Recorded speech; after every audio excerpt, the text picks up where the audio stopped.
Thanks for joining today to this webinar. Was passing some couple of months. That's my last webinar. I was moving to another role in another organization. That was why I was a little disappear for a couple of months. Uh, However, we are back to start with this webinar. And for this one, I look to change a little the way that normally we were making the past webinar. On the past webinar, I was very focused on demos. I have a demo about a past webinar about sensitivity label.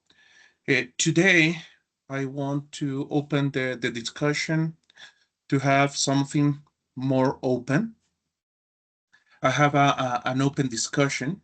For that reason, I will appreciate if you're able to share your thoughts.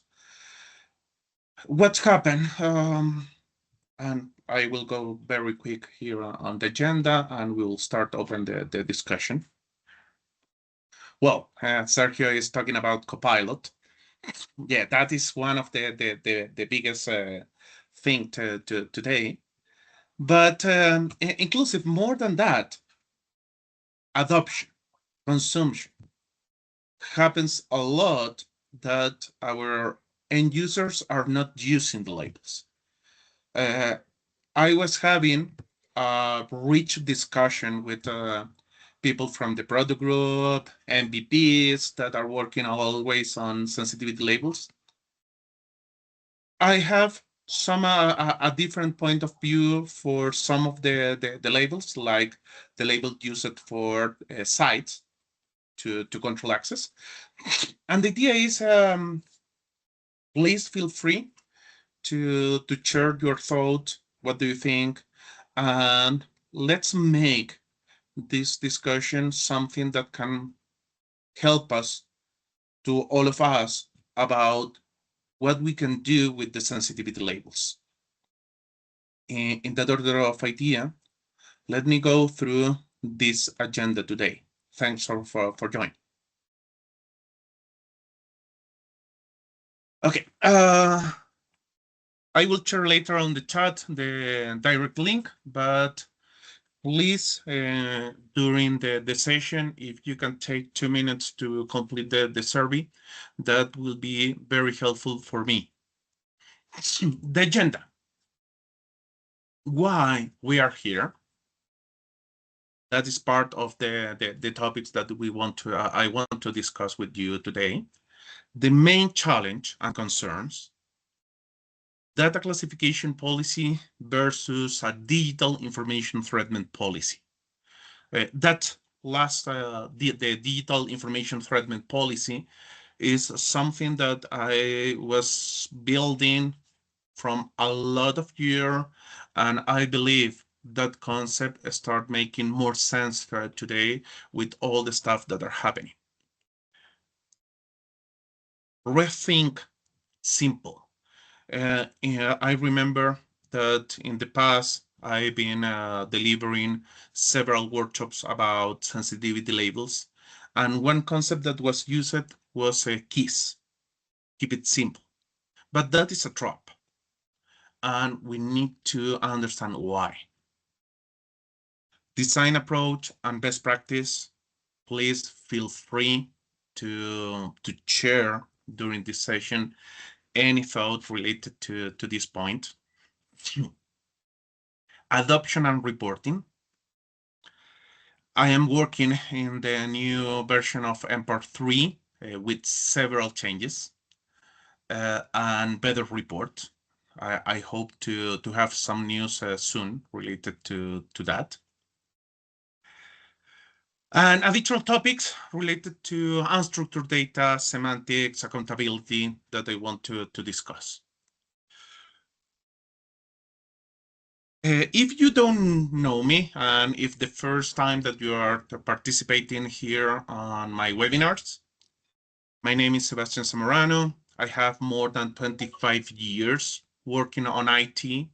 I worked for more than 10 years at Microsoft as a specialist on Purview and Security and Defender. I have a very deep experience with sensitivity labels from the old AIP days when all of this was located on Azure. When I was working on Microsoft, I delivered more than 100 times the word to call it AIP fundamentals. I am MCT, Microsoft trainer for that. I have experience from the old RMS on Windows Server 2003 and how the RMS was evolving until today that we have the sensitivity labels. I just mentioned MPAR, that is Microsoft Purview Advanced Reach Report, an open source solution that I built to improve the reporting, have more business-friendly report for Microsoft Purview and Microsoft 365 in general. I've been writing some articles from a series called One Approach is Not Enough that I'm releasing on LinkedIn. I am SC 401 certified. And well, I have several experience on this, and today I want to put all of this over the table to have a rich discussion with all of you. Okay, Sergio, I take that one and I will discuss. I need to check that no one from Microsoft is here, but because they will be annoying with that point that you are sharing on the chat. But yes, it's something that we can discuss. The first thing, why we are here.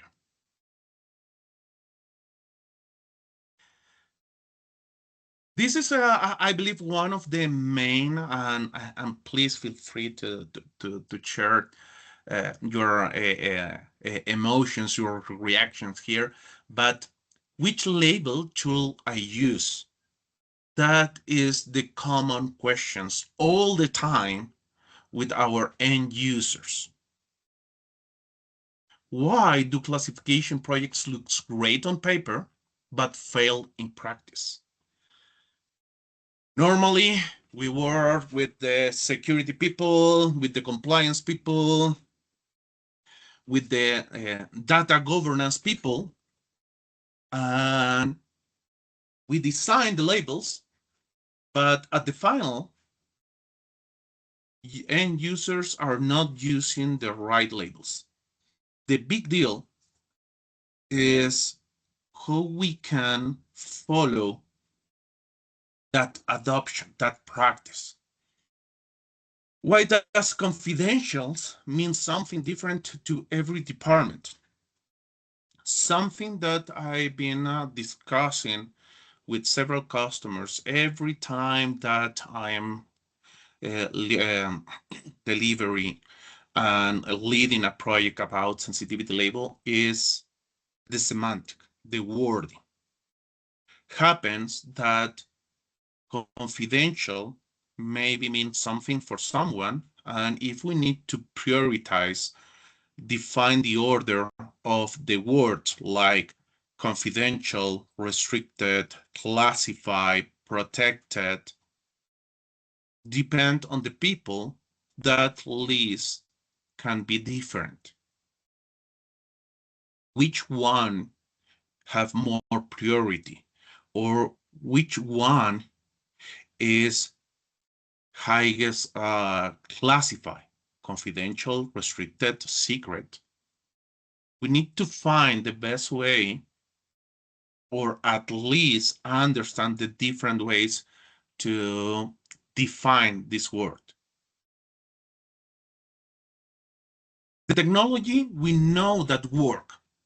I know that there is several people here that was working on the past with sensitivity labels, and we know that the sensitivity labels works.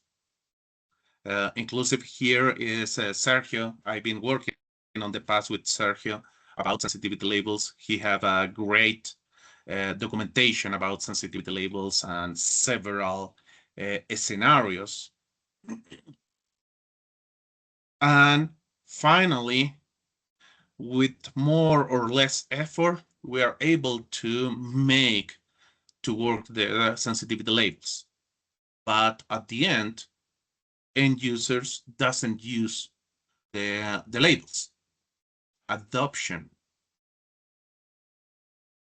The big deal, and this coming from the sponsors, coming from the project. I've been discussing with several guys in the past,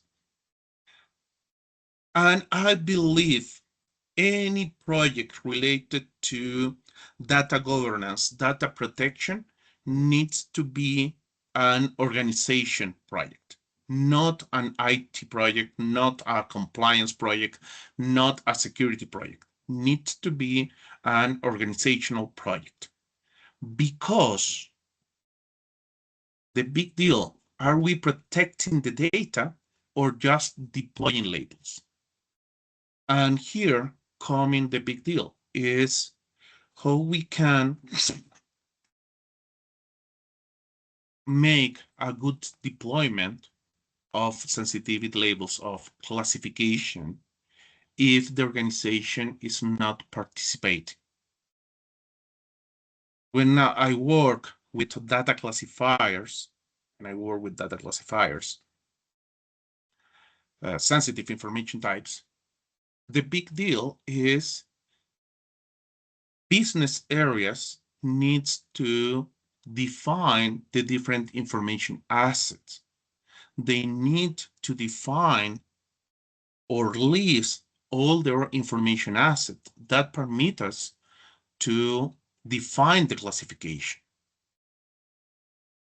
Let's explore the reality behind these questions. Okay, let me see, because we were saying that this is an open discussion. You're writing on the chat. Okay, new customer seat discover at that address. Well, something that Sergio write on the chat. What's happened when we use auto labeling? And here I am going forward on several slides, but when we talk about auto labeling and we set a rule, a policy to apply labels based on content, that labels on SharePoint and OneDrive are applied for new files or file that was modified because the system requests a reindex. If we have cold data, that address that no one is accessing, that information is not indexed as well. Happens that the SharePoint run in a constantly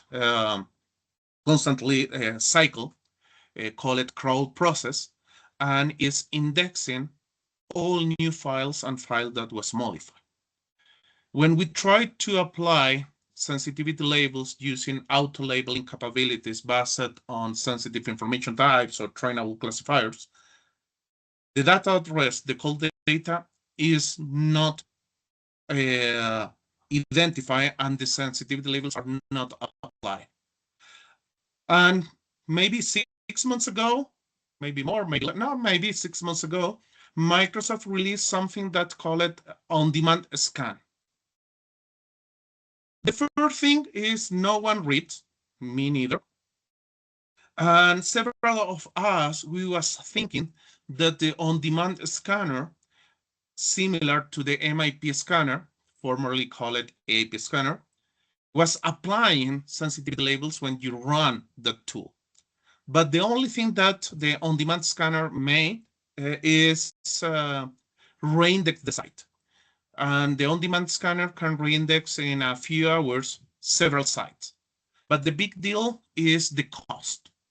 Is I believe, if my memory doesn't fall, but you can find it later, but it's around $20 per 10,000 document or assets.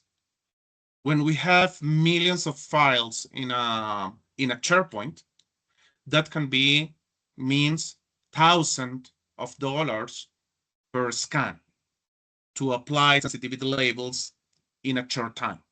But exists a way per site to force the reindex. and that normally can take 7 to 10 days to reindex a site.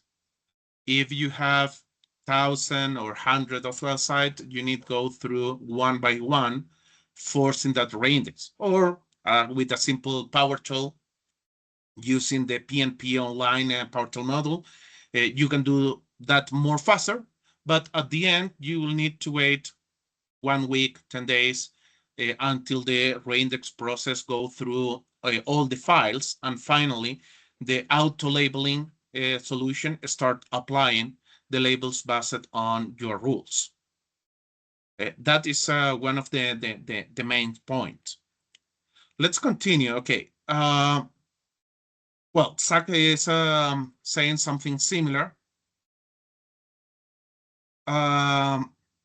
but Zach is mentioning Content and Data Explorer. The big deal with Content and Data Explorer are good tools to audit, but are not business friendly when we need to show how the labels are used in the different folders, in the different paths.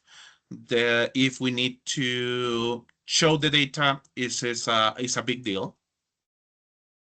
Well, so Sergio is talking about this high cost related to on-demand scan. For that reason, force the reindex through PowerShell and on each site if you want to do manually, it can be a good deal. The big deal is the time, how many time take that. Okay, Sergio is sharing that. Yes, it's too expensive. And I have another customer that was thinking that on-demand scan was doing several other things, but it's not the case. That is the big deal. Okay, main challenge that we see everywhere. Labels exist, but nobody knows what they truly means. That happened in all the organizations. In the past sessions, in the past webinars, in the past workshop or meeting that I was having, is always the same thing. Which label I need to use, or why, or what is the reason for some labels call it in some way. Inclusive, when I was working on Microsoft, I was having on my site several labels, but maybe I use a few of them, not all of them. The main concept behind that one is education. Education can be the main concern related to use sensitivity labels. Another thing that I've been discussing in the past are the definitions. Definitions, and I have another slide for that, but feel ambiguous. I don't know, feel free, but if any of you have some description for your sensitivity labels for confidential or restrict, feel free to copy on the chat. Normally, those kind of descriptions say this information can be shared internally or externally, totally or partially, depend of the level of the business impact. If any of you have access and want to share, we will start viewing that. Is totally uncommon to see definitions that make sense for end users. Another big deal, business areas expect that IT to decide classification. But IT, security, cybersecurity area, wherever that you want to call, we are responsible to deliver the tools. And I have some slide that I will share about that. But each business area is accountable of their own information asset. In that order of idea, they need to define the right classification. Simple models are too simple for the real world. I saw several times, inclusive I discussed several times previous to the pandemic, that's mean many years ago, about to treat the brand labels as a categories. And finally, Microsoft is taking that way, manage the parent labels as categories. Why? Because in this concept of keep it simple, okay, someone share here and I will read in a while. Thanks, Zach, for that. But feel free to read what Zach was sharing on the chat about classification, and we will go to there. But the simple models, what's happened? We have only internal, confidential, highly confidential. But each business area have their own confidential information. For that reason, when we try to simplify the model to have only 4 labels, that is too simple for the real world. Another one, unstructured data mixes several sensitive in one file. The most common, meeting notes. In a meeting note, we can have PII information, we can have financial information, we can have top secret information because we are talking about a merging or we are talking about to buy some organization or a specific project. Okay, which classification, which data that is in that meeting note wins? How I need to classify the data based on the content. Policies sound legal, not practical. And most organizations have never asked who is accountable for this decision.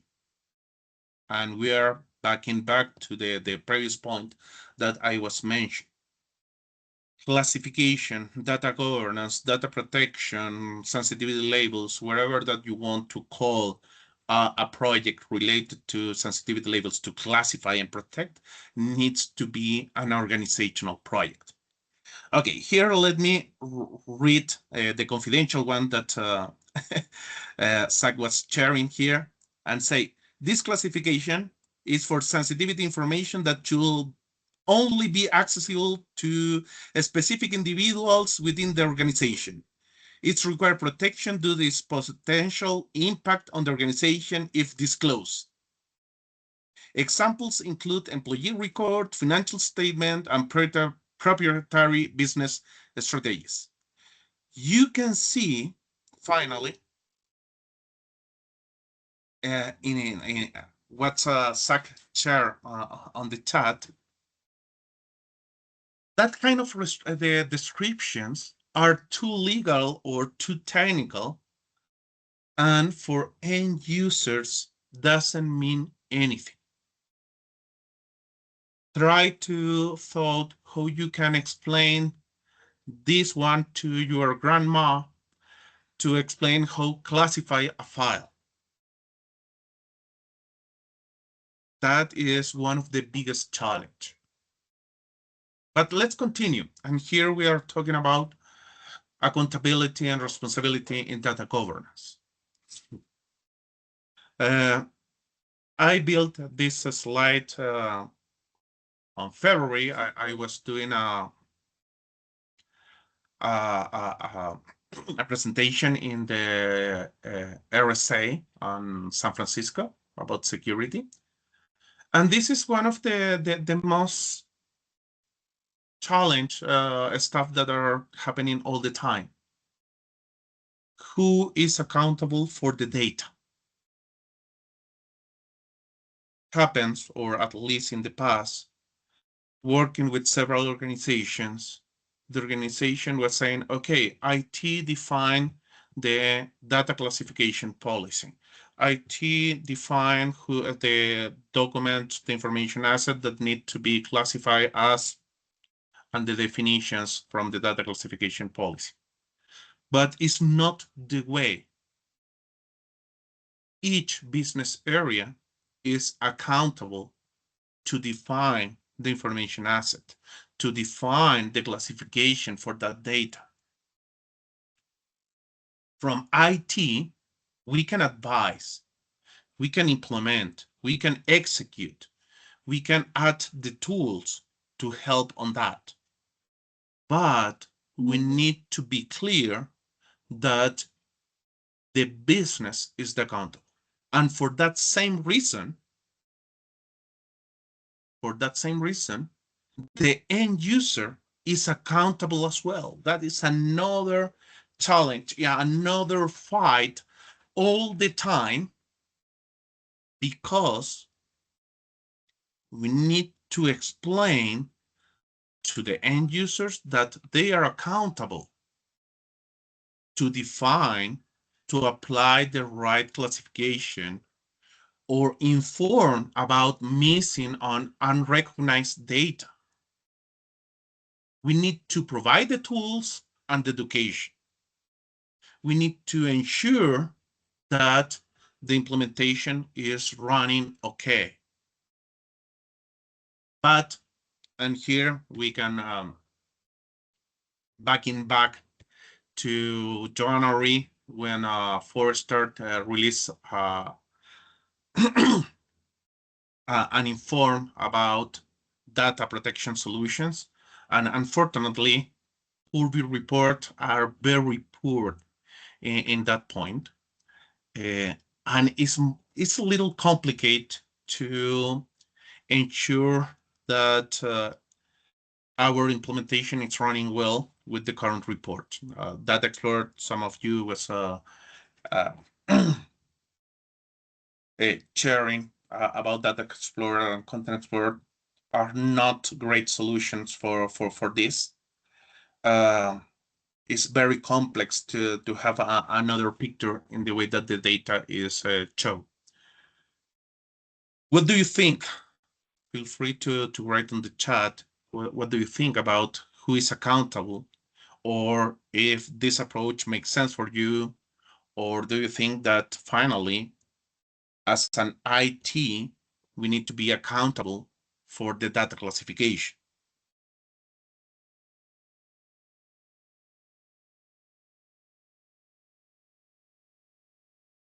At least from all these past years, I believe that the end users and business area needs to be the right accountables for this. Principal concerns to address in this discussion, and please feel free to think openly. Are users failing to classify, or are we failing to guide them? Are our labels too technical? We just, Zach was sharing the description for the sensitivity labels. Too generic? Too many? Too few? What's mean many? What's mean few? Okay, keep it simple. We want to define only 4 labels to keep it simple. But again, each business area have their own confidential information. Payroll information can be confidential or maybe highly confidential, but inclusive. If it's confidential and I have only one label for confidential, how I can reduce who can access to the payroll information? That is one from the previous slide. It's too simple. And finally, we are not able to implement in a real world. Zach is sharing here some comment. Data governance is responsible for the label's name and can help with description. This usually comes from legal. Yeah, but working in several customers, not all the time the description coming from legal. Um, the inclusive happens. I remember working at Colombia for the government. They have a law that defines the data classification. The big deal is related to semantic and the wording. They use classify as a word to classify. That means one of the categories to classify the data is classified. I believe that no one was thinking at the moment to define a word for classified as classified. Doesn't make sense. And inclusive is words because they have classified publics general, and the define of the classification is classified public general, something like that. It's a headache every time that we need to implement that kind of things. Another big deal and that is why classification matters. Uh, Understand, awareness, not only education. We need to awareness people why they need to classify the data. Another big deal that I saw several times because some CIOs say, okay, IT guys, please apply sensitivity labels. We need to classify our data. In that case, the design is based on a business reality or technology features. And is our classification model aligned how people actually work? These questions drive the rest of this session today. We have more people here in this session. Please, as I mentioned previously, the idea is have an open discussion. If you have any questions, if you have any comment, concern related to what we are talking about, or maybe makes sense what we are talking about here, feel free to use the chat or use the reactions emoticons to understand that at least this one makes sense for you. And here coming something that I was talking at the beginning on the agenda is the traditional data classification policy.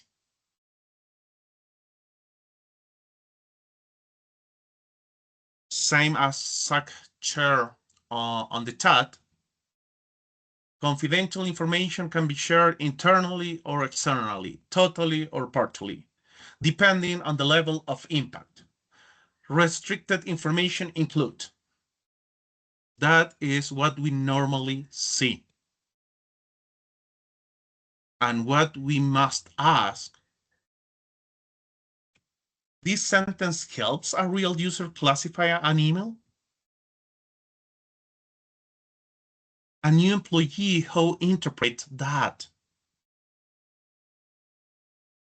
What's mean impact?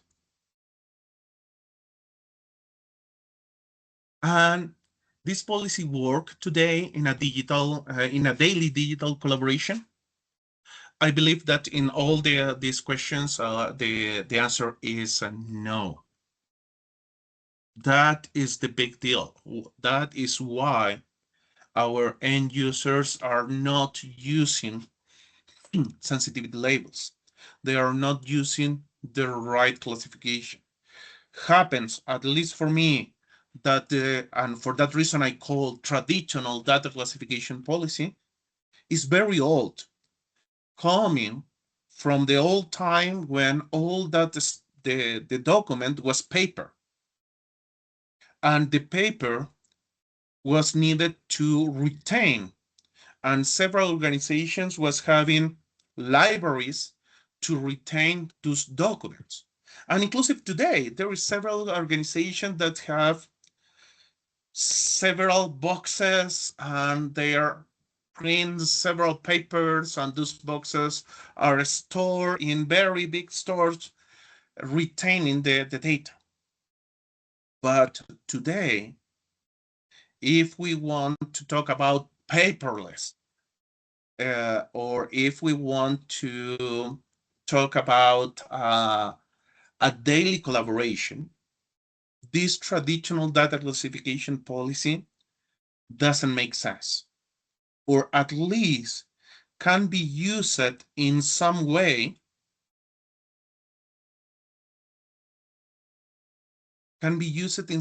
to define the main classifications.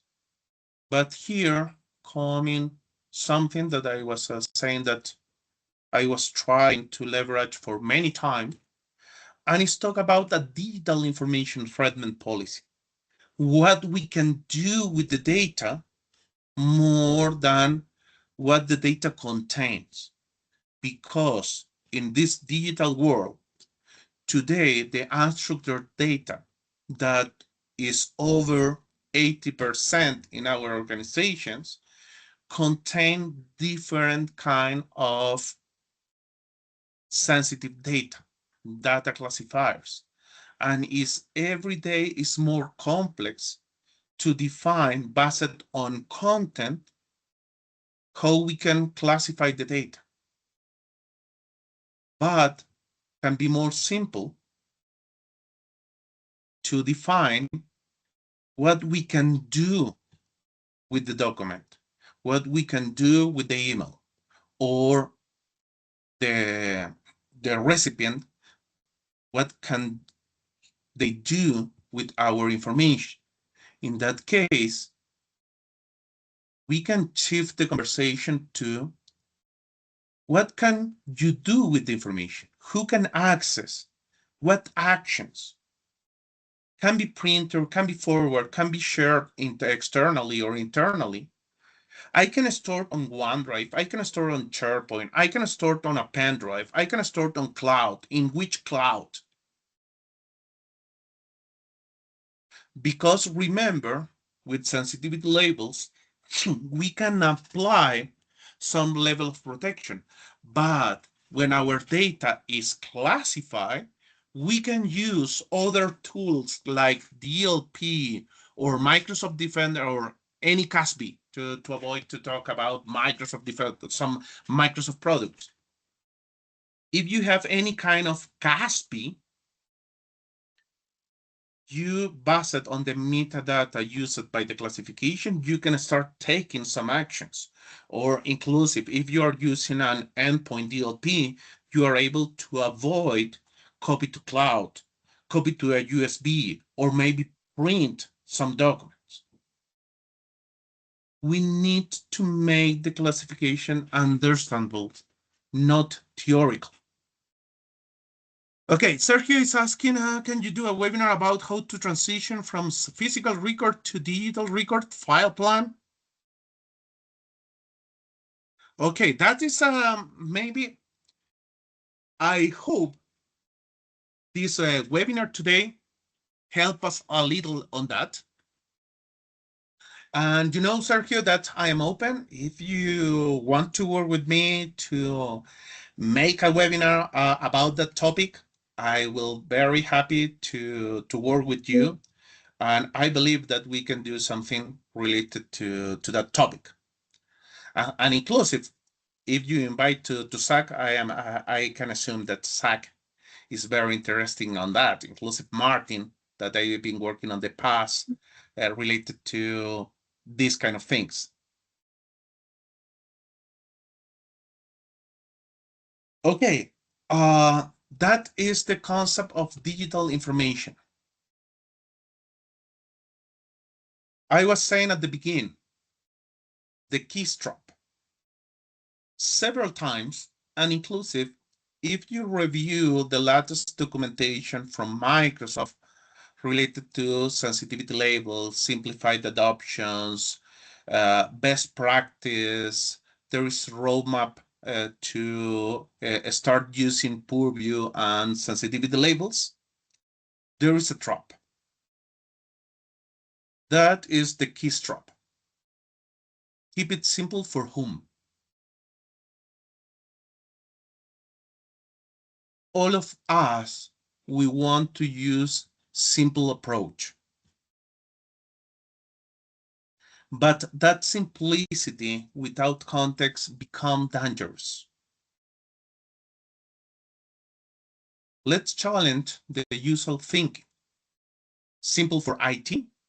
I don't want to have several labels to manage. I want to reduce the number of labels to manage on Purview. Simple for legal. With less categories, with less definitions can be enough.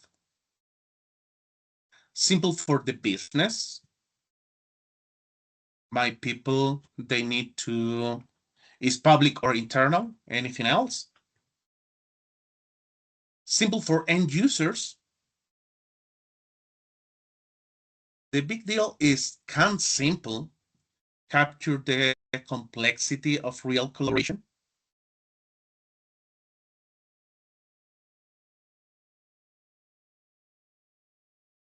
Okay.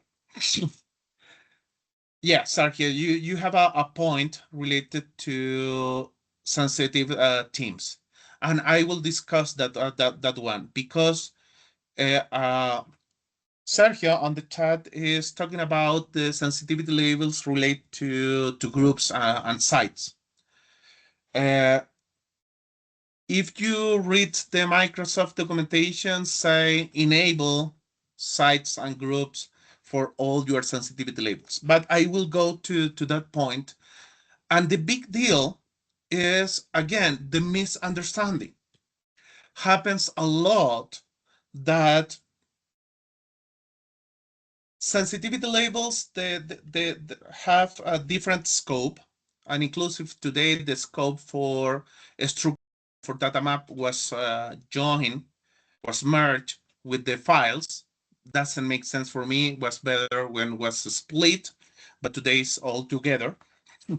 And the sensitivity labels for sites and groups that you need to do some additional steps to configure that happens that, and I was saying that generate a lot of misunderstanding because the sensitivity labels for site and groups is only for access control, and that access control is for guest, external user, internal user, nothing else. And happens that if I have a sensitivity label that say confidential IT, confidential legal, and permit me to apply that label to a Teams group, I am assuming only for the name that only the legal people can access to that Teams. And that is not the case. I will go to the configuration and I will show that the control access is very reduced to a couple of scenarios. For that same reason, normally when I implement sensitivity labels for sites and group, I create separate labels for that, only to simplify the understanding for end users.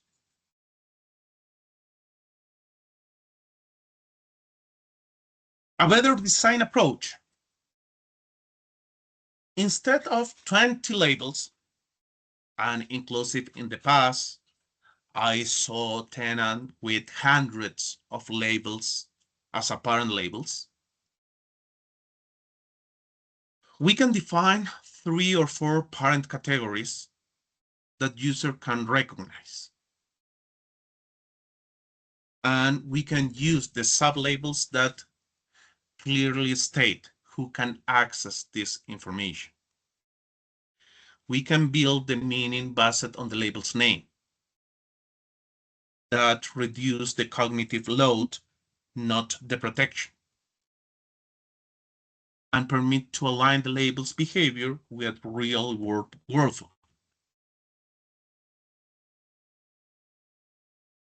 And always ask, does this label help someone make a decision? The goal is make to the system predictable, not complex. And let me jump to, I have Visio here.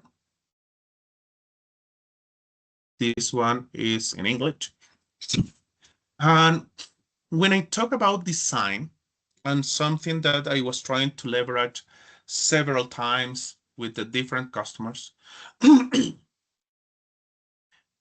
and finally, Microsoft is taking that that alignment, is use the parent labels as a kind of category.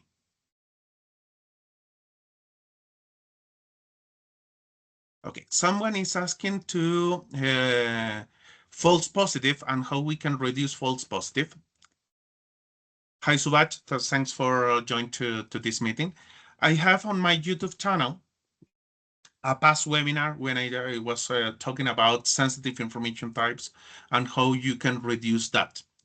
In general, and I will do this parenthesis, the big deal today and something that is not the main concern in almost all the organizations are the data classifiers. For me, every time that I work with our customers, the main concern are the data classifier, the sensitive information types. Because if I don't have a good sensitive information types, all the stuff related to sensitivity labels. Remember that sensitivity labels have two different auto-apply options. One is client side and another is service side. But if you don't have data classifiers that are working in your environment correctly, all the stuff related to sensitivity labels or MIP scanner related to the sensitivity labels or auto labeling will not work. We can discuss in another, and maybe I will need to do that webinar as well. I did that webinar maybe 3 or 4 years ago related to the sensitive information types and how you can reduce false positive. There is a process. Feel free to contact me, Subach, on LinkedIn, and we can have a very good discussion about how you can reduce the false positive previous to start working on this. Because for me, I can talk about for hours related to data classifiers, but I have a procedure very specific in the way that you can work to reduce the false positive and having more trust sensitive information types you can use in this kind of tools. Okay, back to the labels. Normally, I define, and remember, there is no inherent permissions between the parent labels or categories and the sublabels. Each label have their own permissions. For that same reason, normally my approach with customers is define some categories or parent labels, normally 3, 4, or 5, depends on the organization, but normally move between 3 to 5 different categories. And by design, we define the permissions related to each category. In that order of idea, to simplify the adoption, end users need to learn the permissions related to each category. In this case, only 3. And who have those permissions, I can be explicit on the sublabel name.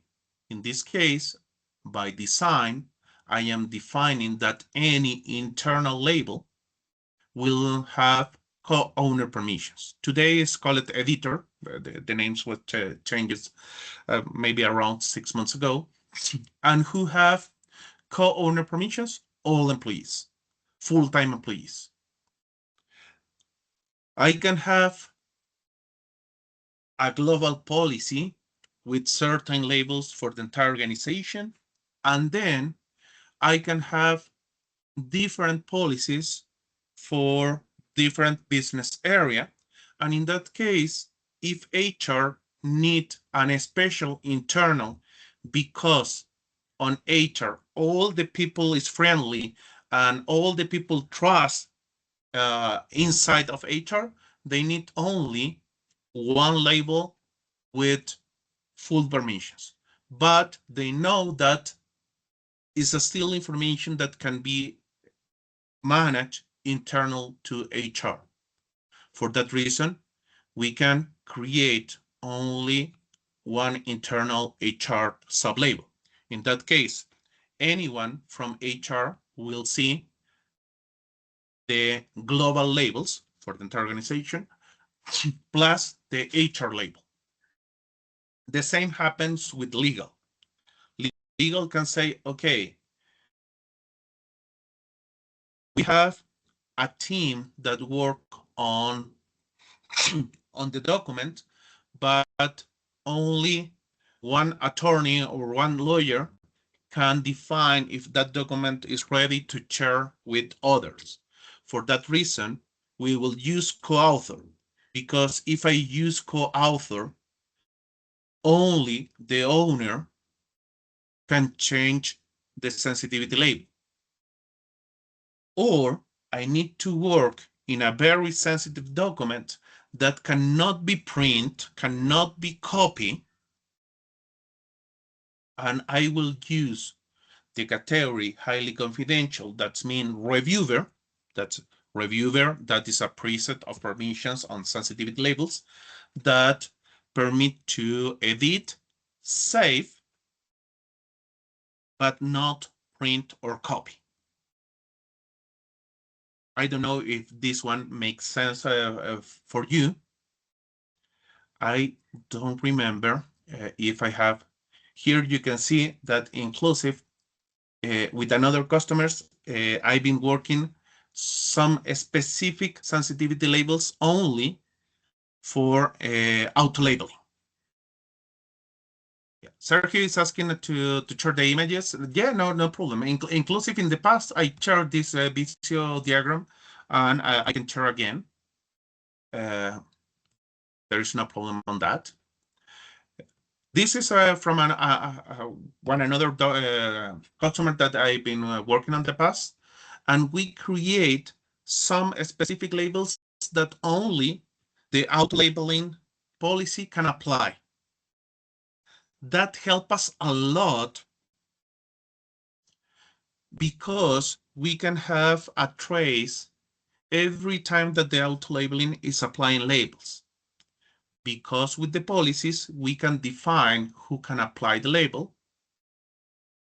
In that case, we are clear that the auto-labeling is applying and not a user is applying those labels, because only auto-labeling can apply. There is several mixes of options. And another thing, I will change the name here, but normally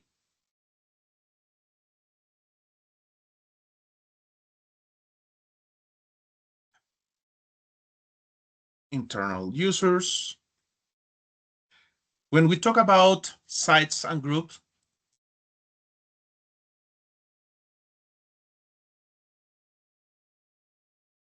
existing guest, existing.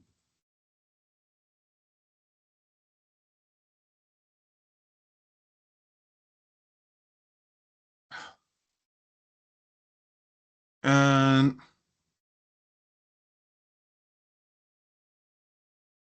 I will go very quick to that point. But as I mentioned, normally I recommend to have separate labels for sites and group, and I will explain why that. And inclusive, normally for the MIP scanner, I use other labels. This is very helpful. And here I will do a parenthesis about this is keep it simple and all the stuff that we are discussing.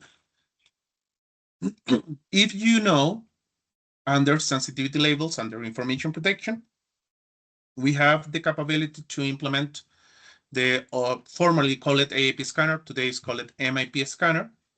And the MIP scanner works to discover and apply sensitivity labels on local storage, on local repos.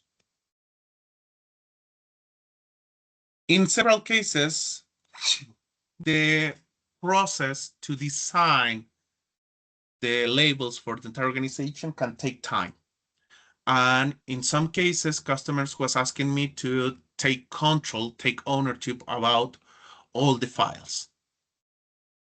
This approach using specific labels from the MIP scanner permit me to set and stamp a kind of classification only for the files.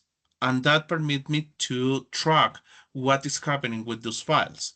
If my internal policy, and here coming again, digital information threatment policy, if my policy say that there is all the document needs to be worked on the NAS or in the file server, and I saw, because the MIP scanner is the only one that can apply this label, and I saw that someone in their desktop have 20, 30, 50 files located on their desktop, or copy these files that have a specific label that only the MIP scanner can apply on the file server, and I see that the end user is copying those files in a pen drive, in a USB, I can take some actions because the policies define who can apply. In that case, with this definition, end users cannot apply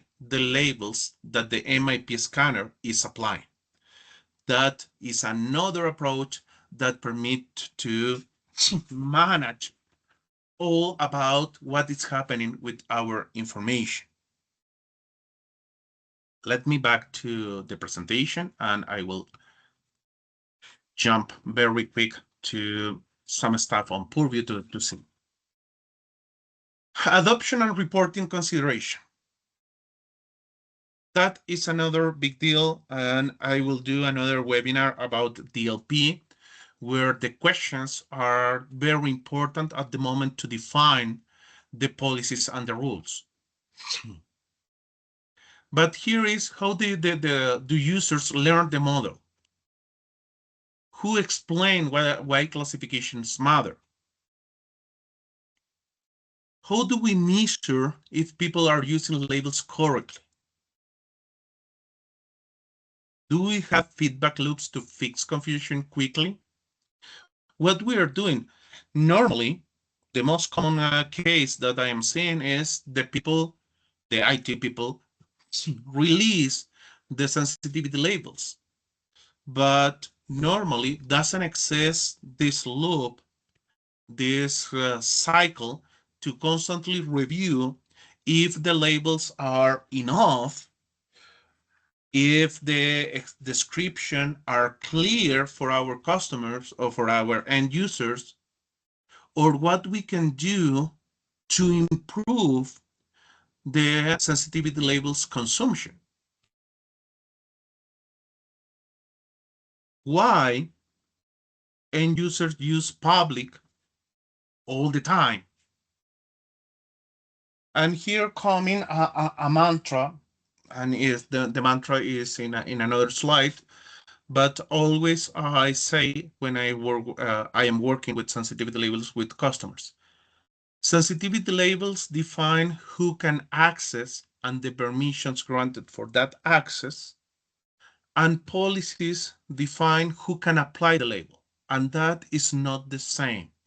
Another common error that I'm viewing every time that I help the organizations to implement sensitivity labels is I have 100 sensitivity labels, and I publish that 100 sensitivity labels to end users.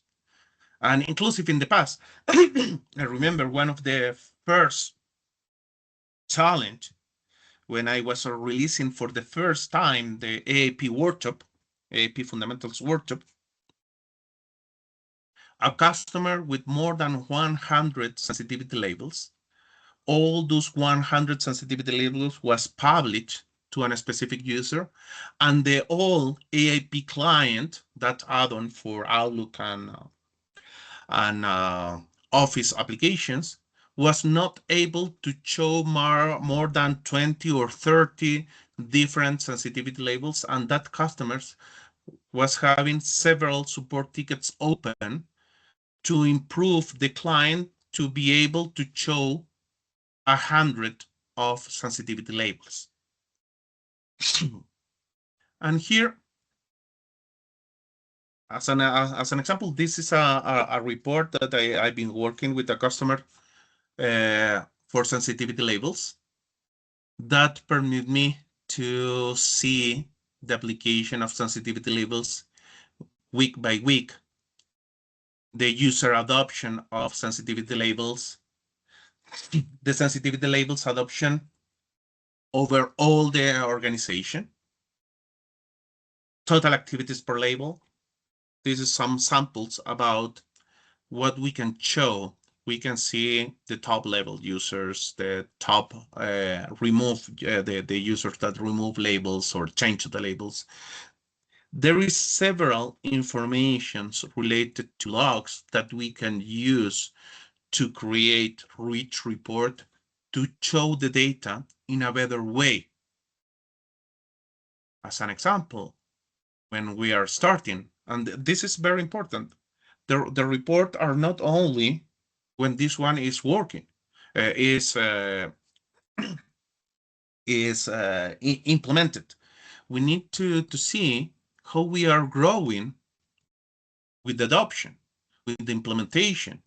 What is happening? Why, if I compare week over week activity, why this one is changing? Maybe I need to reach, you can see here, related to all the users, only less than 1% adopted, the rest not adopted. There is several things, and I can filter by employee type, department, or any attribute that is available on Microsoft Entry. But let's go quickly to see what is happening. The first thing, this is a call, an action call. If you go to the Purview portal, purview.microsoft.com, and then, by the way, try to review every time this homepage, because Microsoft is releasing several things and learning. You can review here, but in this case, I will go very quick to solutions, information protection, and start today. Please, if you're not using yet, if you are using, take care, but start moving to the new modern label scheme. Here, at the moment to press the button to migrate, this one showed to you all the labels, how the labels will be migrate, the impact that you can have. You can obtain more information, but if this one is not a big deal, you can easily press migrate, and the new schema will be implemented in your tenant. What's mean the new schema? You can see this is the old interface, but the new interface, and let me jump to that one.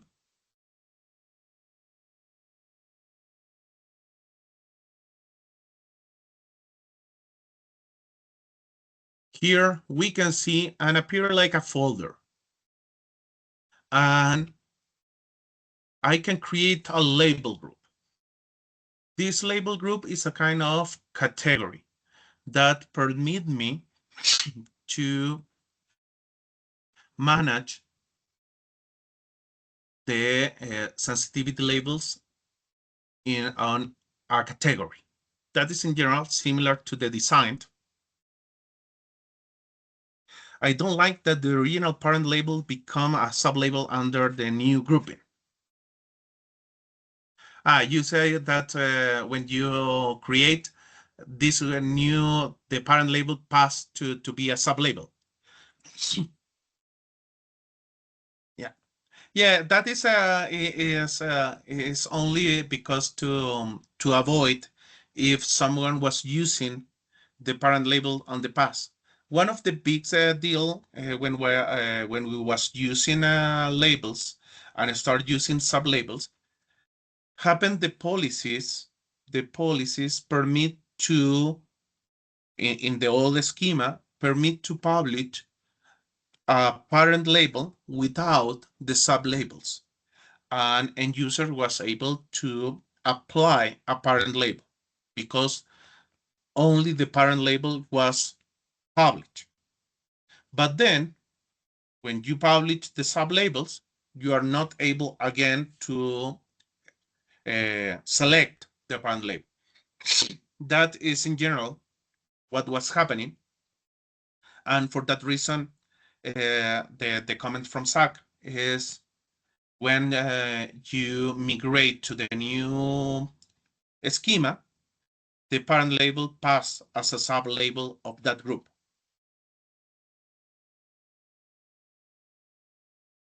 Yeah, please, Zach, if you are not migrating yet, if you you was not migrating yet, or at least that was fixed. But I remember on the past that was very simple to publish only the parent label, no matter that you was having sublabels.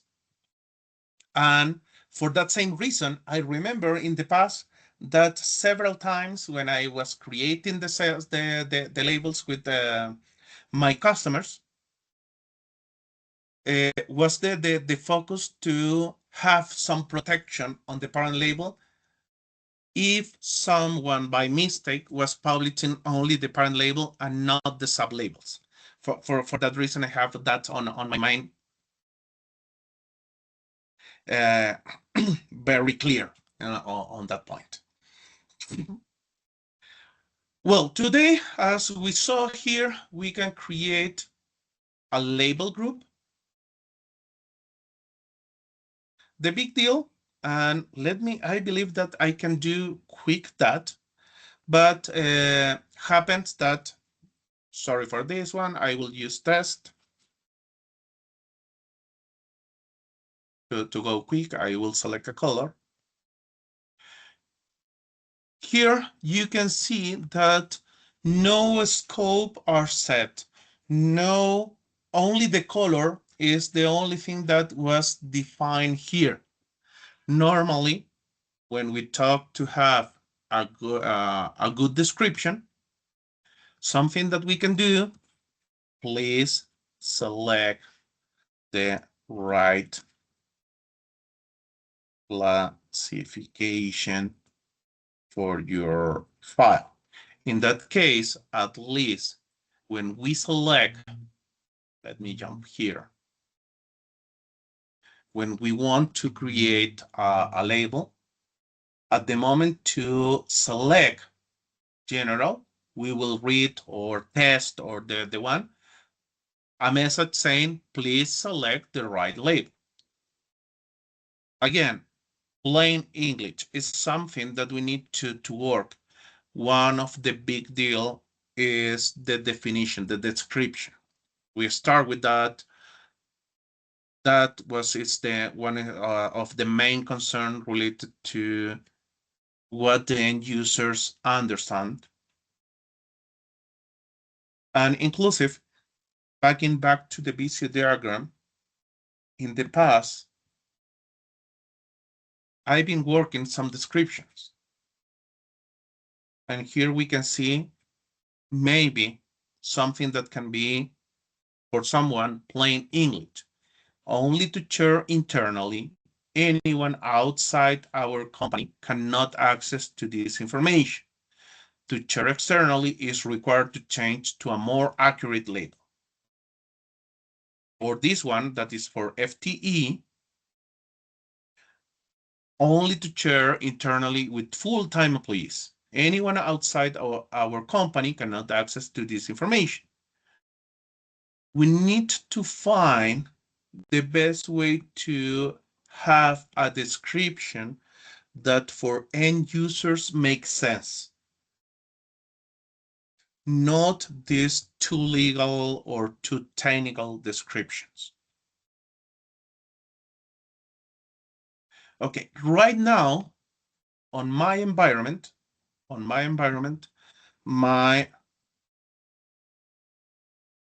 in this one, and I will show you how you can your site.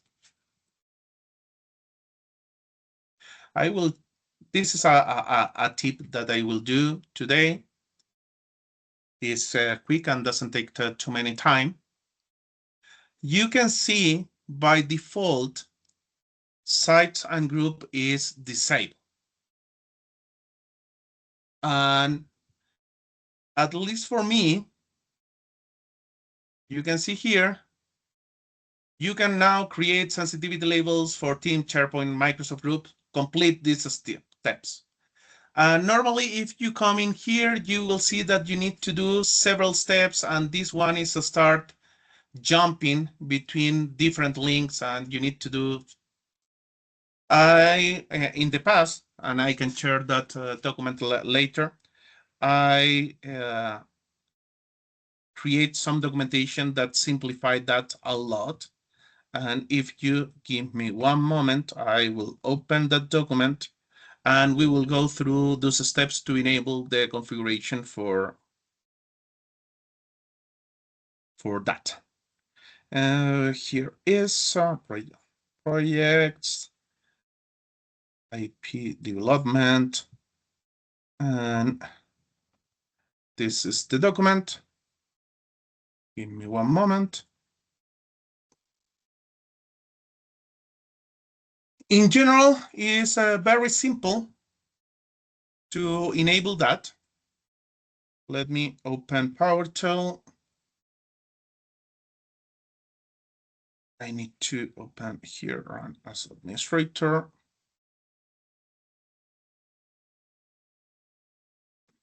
This one takes us a couple of minutes only. I don't know why I built this document 7-8 years ago. And for some reason, the PowerShell model of Azure AD was updated several times, but the command that we need to use is always available only on the preview model, not in the main model.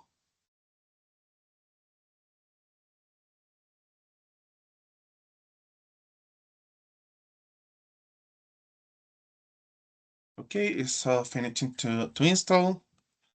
Let's connect.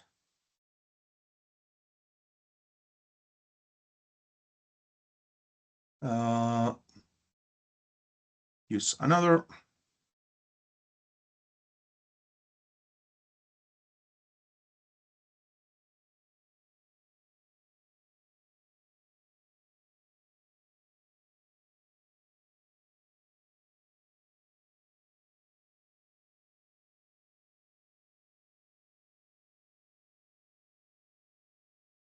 Okay, approve.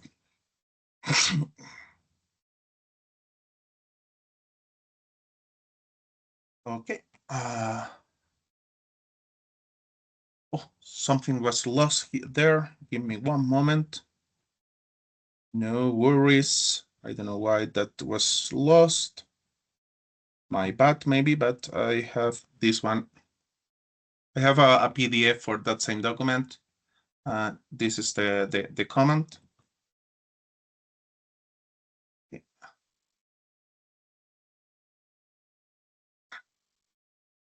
If I run this one, and now I run this one,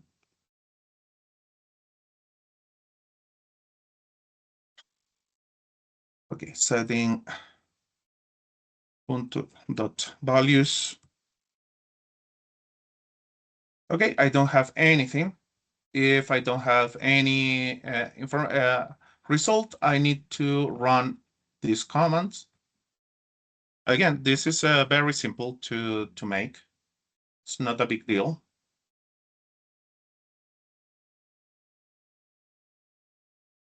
I read all the documentation from that link and I simplify the step.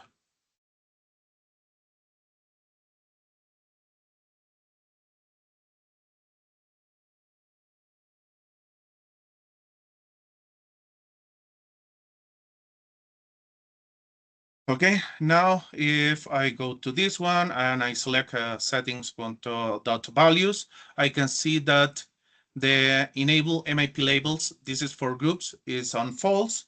Now I need to change to true.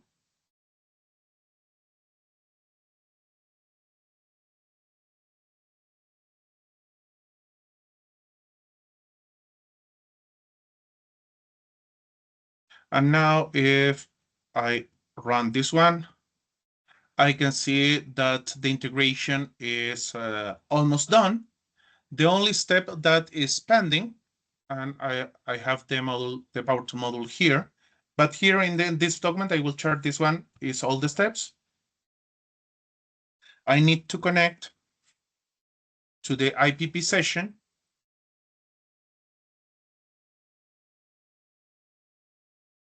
I am using PowerShell 7 because when you install PowerShell models, the models, at least on my configuration, are installed on PowerShell 5 or PowerShell 7.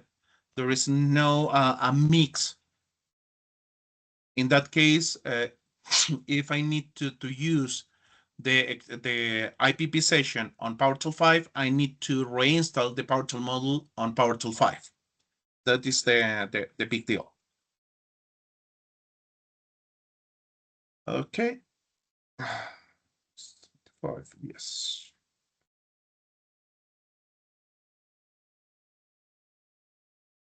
And the only thing that I need to do is execute this one that doesn't return any value, anything.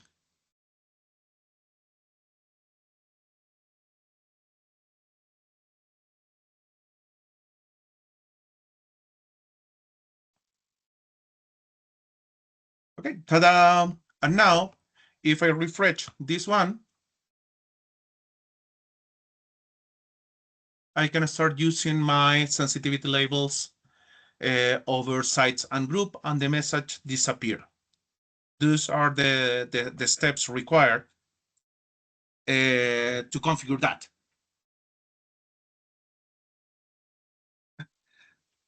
Okay, Zach, no problem. I can after this one, I can share or feel free to reach me on LinkedIn and I can share that document with you. But you can see it's very simple, 5 minutes, and you are able to configure the new one. And why this one? Because something that, Sergio dropped this meeting, but he was asking about what's happened with sites. And something that I've been discussing several times with product group team from Microsoft and other colleagues related to this one is why you want to enable sites and group on all the labels. Because this misunderstanding about if I have a label that say confidential legal and that label permit me to implement on Teams, exists immediately a misunderstanding that I assume that only the legal people can access to the team site, but it's not the case, and I will go to show that.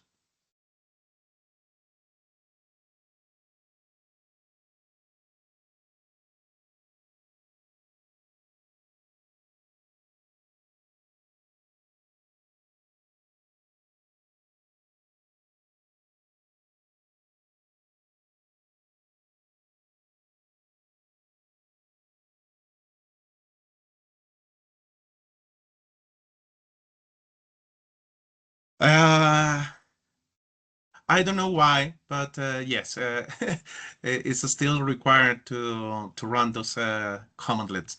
Okay, groups and sites. And here coming the big deal. We have 3 checkboxes that we can select. You can see the first one is related to privacy, public, private, none. That means I can use the sensitivity labels for groups and sites only to define if a site is a public or private. Okay, I will say this is private. Well, I was talking about external users. I will say public. Then we can select if the Microsoft 365 group owners can add people outside. Okay, this is for guests. I will permit that. Now, we can control external sharing and conditional access. This is very important. This is very important. Please read carefully this one.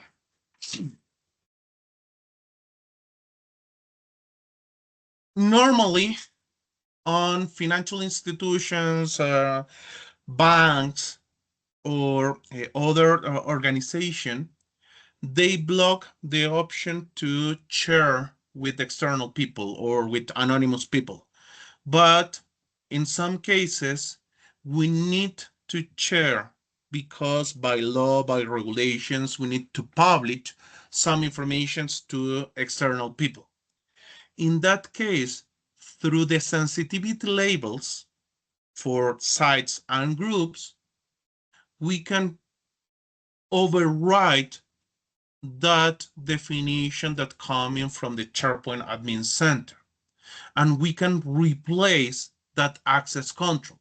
And we can give access to anyone, no matter that on the SharePoint Admin Center, someone set to only internal people or only guests. We can change, we can override that configuration here. And you can see that the permissions are related to external sharing and conditional access.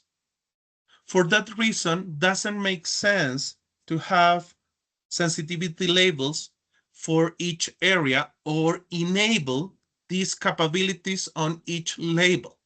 In general, for site and group, on my experience, I've been creating 2, 3, no more than that number of labels, because the possible combinations that I can use in organization are very simple. This is private or public. If it's public, I want to share with anyone or new and existing guest or guest.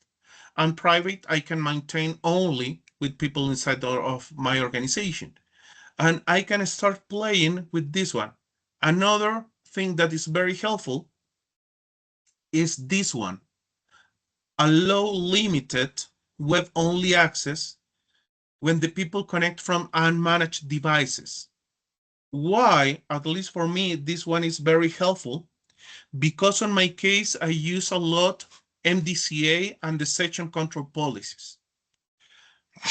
If I want to avoid that someone download in an unmanaged device a Power BI report that contain certain kind of sensitive information type, based on this one, I can force that the site, that the teams that have some Power BI report or some sensitive information can be downloaded through the session control policies, because from unmanaged devices, I am forcing to use only access from web browsers. That is something that we can use or we can apply on conditional access as well. There is another way on conditional access that you can force from unmanaged devices to force to use the browser, and you can apply session control policies. But this is another approach.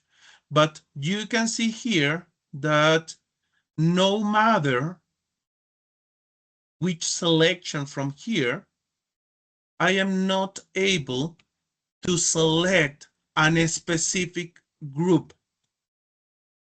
And that is one of the main misunderstandings from the sensitivity labels related to sites and groups, because I enabled that one for all the labels, and the people thought that confidential legal, confidential marketing, confidential HR means that only the people from HR, from marketing or legal can access.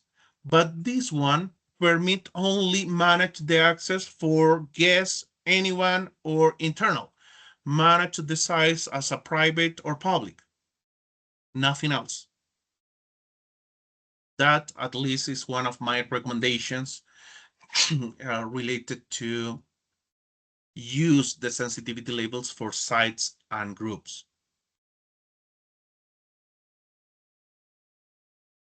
Here you can see some new reports. This is new. During Microsoft Ignite, Microsoft was releasing several things.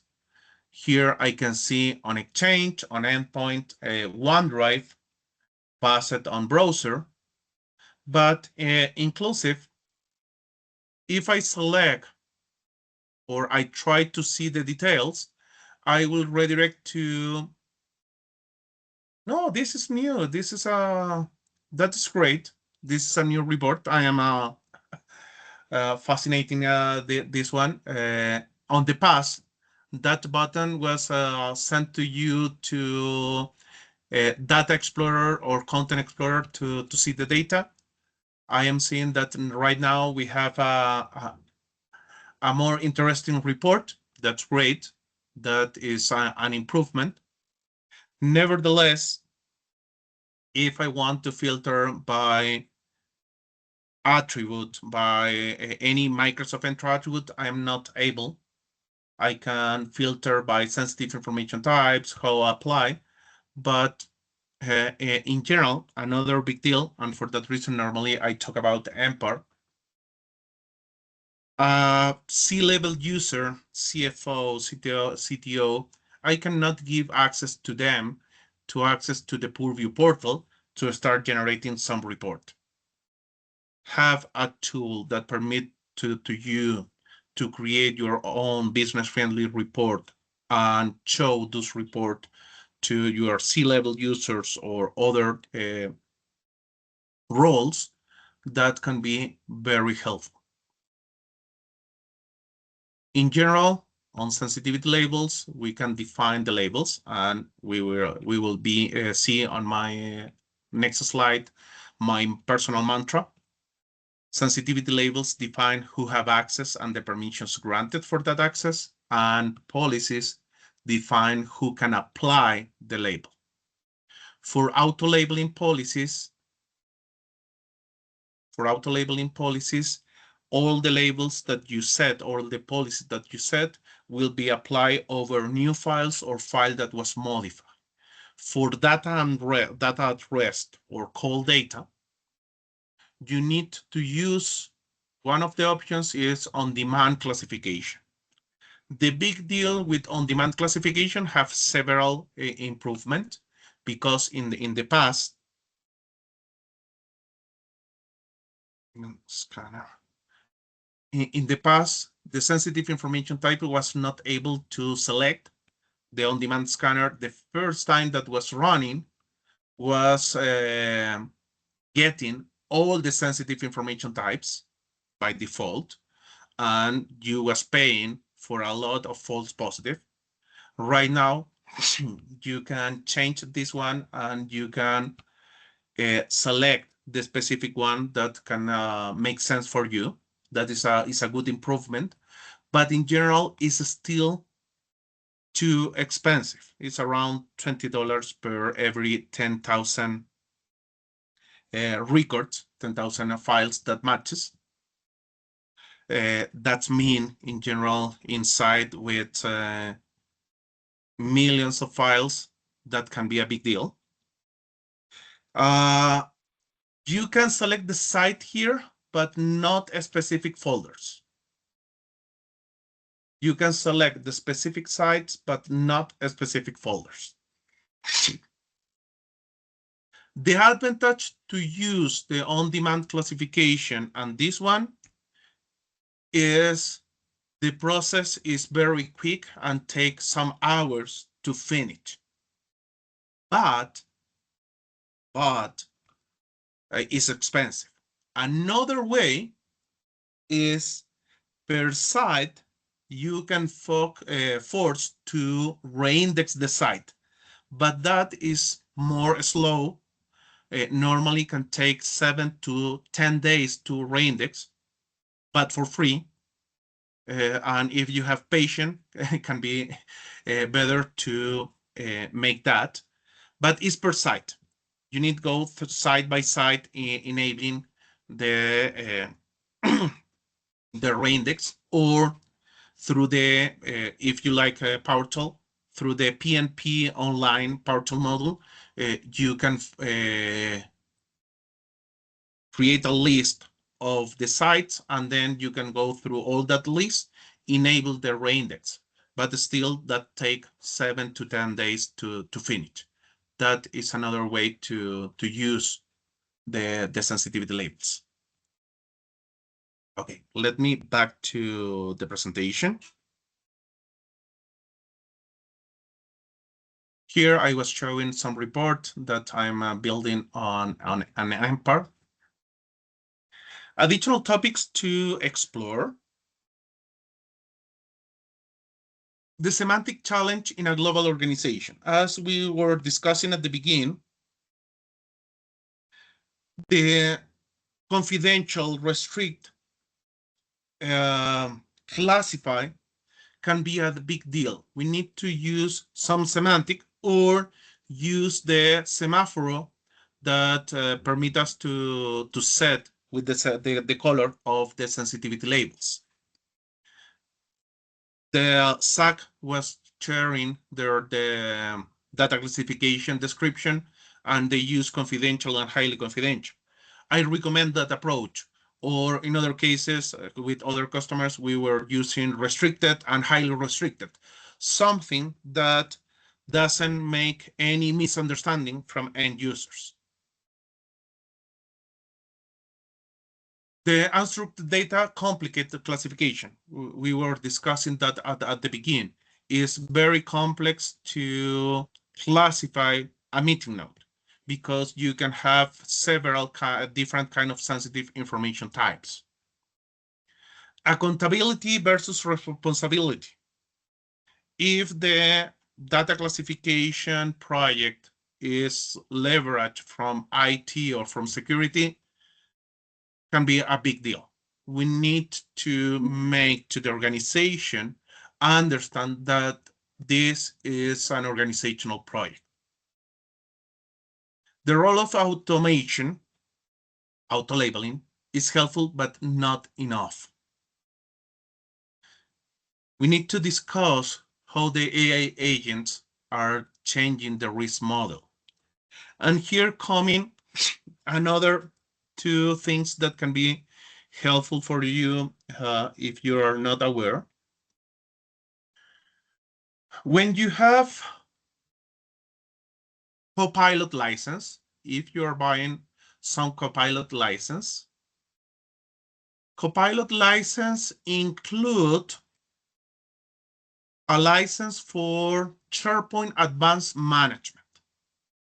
Maybe you are not aware, but when you have license for Copilot, by default, Microsoft is adding SharePoint Advanced Management license.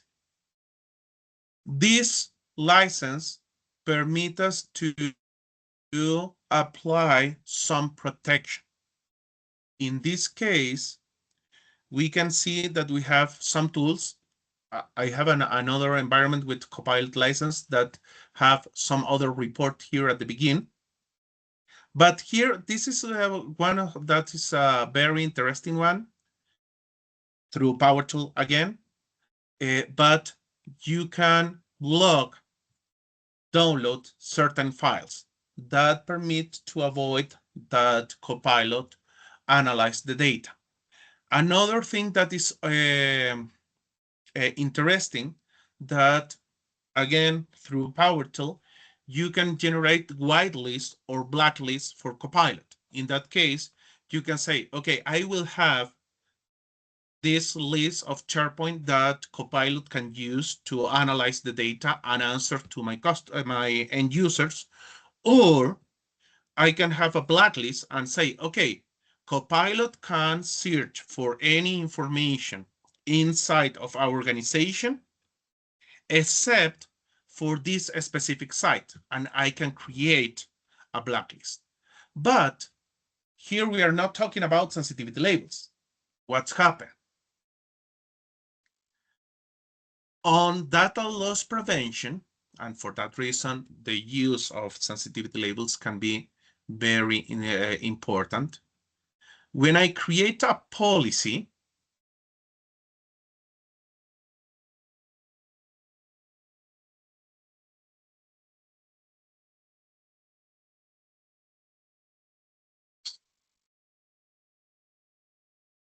several months ago, maybe almost a year, Microsoft enabled here the option for Microsoft 365 Copilot and Copilot Chat. And here coming something very important.